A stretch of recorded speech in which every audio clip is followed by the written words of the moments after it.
Graça e paz, amados irmãos, amadas irmãs.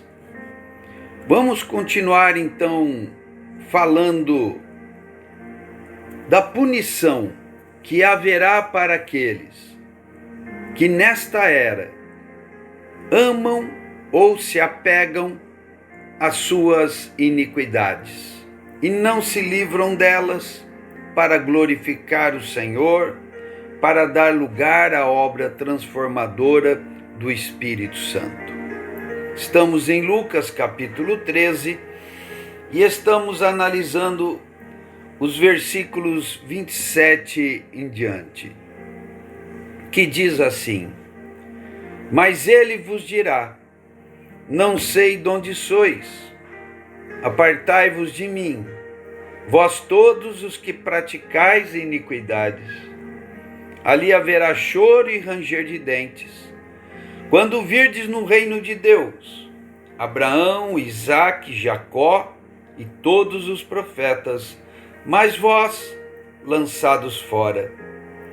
Muitos virão do Oriente e do Ocidente, do Norte e do Sul, e tomarão lugares à mesa no reino de Deus. Amados, o Senhor, depois de livrar alguém da perdição eterna, o Senhor ainda quer levar essa pessoa a uma vida de transformação. E é disso que estamos falando. Quando o Senhor vier no seu reino, todos teremos que comparecer diante dele. E ali prestaremos contas de como nos conduzimos em nosso viver. E a questão ali não terá a ver com a salvação na eternidade, mas terá a ver com participar com Cristo no reino milenar, quer seja para reinar, quer seja para as bodas do Cordeiro. Caso não sejamos aprovados, então precisaremos de aperfeiçoamento no caráter.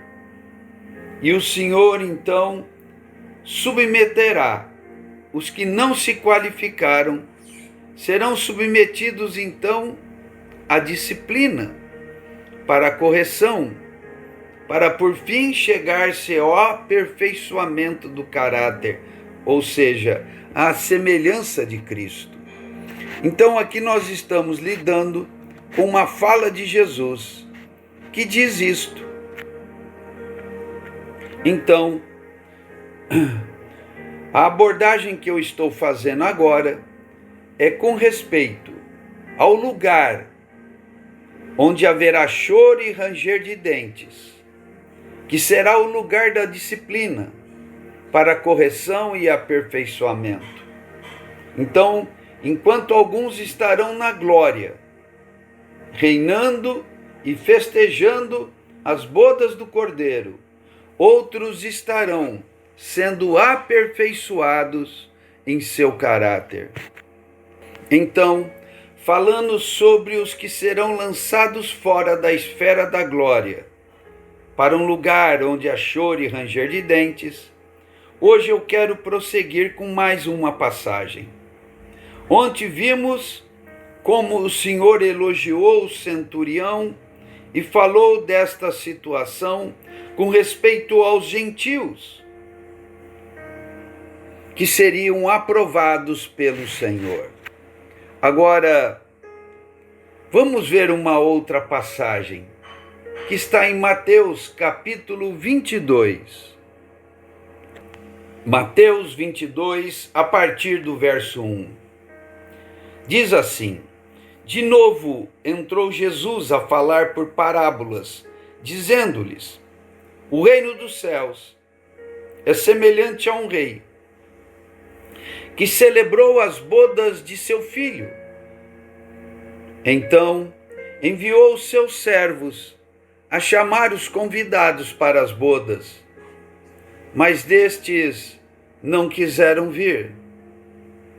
Então enviou ainda outros servos com esta ordem: dizei aos convidados: eu já preparei o meu banquete, os meus bois e cevados já foram abatidos, e tudo está pronto. Vinde para as bodas. Eles, porém, não se importaram e se foram, um para o seu campo, outro para o seu negócio, e outros, agarrando os servos, os maltrataram e os mataram. O rei ficou irado e, enviando as suas tropas, exterminou aqueles assassinos e lhes incendiou a cidade. Então disse aos seus servos: está pronta a festa, mas os convidados não eram dignos. E depois para as encruzilhadas dos caminhos e convidai para as bodas a quantos encontrardes. E saindo aqueles servos pelas estradas, reuniram todos os que encontraram, maus e bons, e a sala do banquete ficou repleta de convidados. Entrando, porém, o rei, para ver os que estavam à mesa, notou ali um homem que não trazia veste nupcial, e perguntou-lhe: amigo, como entraste aqui sem veste nupcial? E ele emudeceu. Então o rei ordenou aos seus serventes: amarrai-o de pés e mãos e lançai-o fora, nas trevas. Ali haverá choro e ranger de dentes, porque muitos são chamados, mas poucos escolhidos. Amados, nessa parábola, em que o Senhor fala do seu retorno, temos que separar esta passagem em duas porções. Uma que cabe mais aos judeus de uma maneira mais específica, e outra que cabe tanto a judeus quanto a gentios. Então, do verso 2 até o verso 7, quando diz que o rei ficou irado pela atitude daqueles que foram convidados e não se importaram, e até mesmo mataram seus servos. O Senhor enviou tropas, o rei enviou tropas e exterminou aqueles assassinos e lhes incendiou a cidade. Clara profecia sobre a destruição dos judeus e de Jerusalém no ano 70, pelas mãos do general Tito, o general romano, que depois viria a se tornar imperador. Então esta palavra é com respeito à indiferença e até mesmo à maldade dos judeus. Esta palavra é mais direcionada àqueles que não creram, não receberam, hostilizaram o Senhor Jesus até a morte. Por isso receberam este tratamento. Na segunda metade, diz que o rei enviou seus servos, dizendo que a festa estava pronta, mas aqueles convidados não eram dignos. Então o Senhor envia os seus servos para as encruzilhadas e manda convidar para as bodas a quantos encontrardes. Isso é claramente a chamada para os gentios. E é claro também, inclui a chamada aos judeus que se convertem.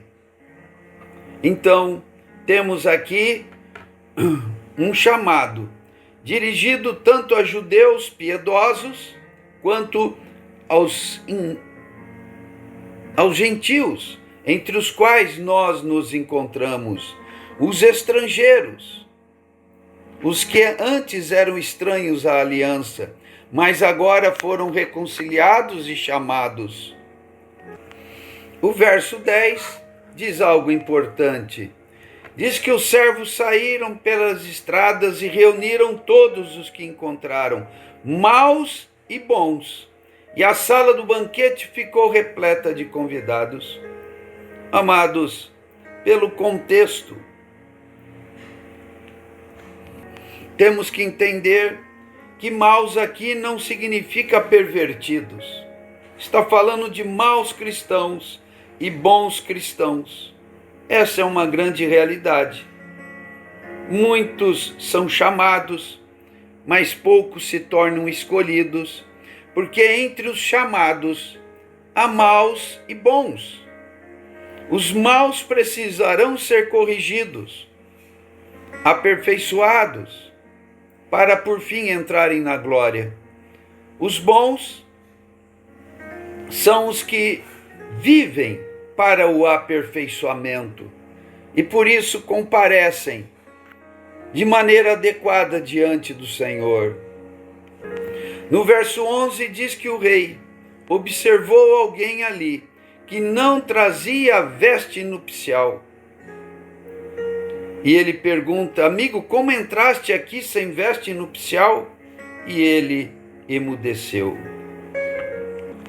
Amados, as vestes nupciais têm a ver com o caráter transformado do cristão. Apocalipse 19, verso 7 diz assim: alegremo-nos e exultemos e demos-lhe a glória, porque são chegadas as bodas do Cordeiro, cuja esposa a si mesma já se ataviou, pois foi-lhe dado vestir-se de linho finíssimo, resplandecente e puro, porquanto o linho finíssimo são os atos de justiça dos santos. Então lhe falou o anjo: escreve, bem-aventurado aqueles que são chamados à ceia das bodas do Cordeiro.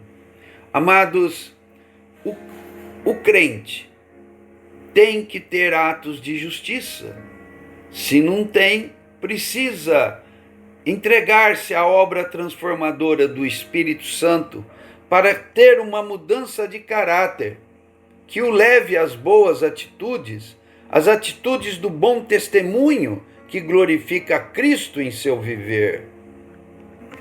Paulo vai dizer aos Coríntios, na segunda epístola, capítulo 11, verso 2: zelo por vós com o zelo de Deus, visto que vos tenho preparado para vos apresentar como virgem pura a um só esposo, que é Cristo.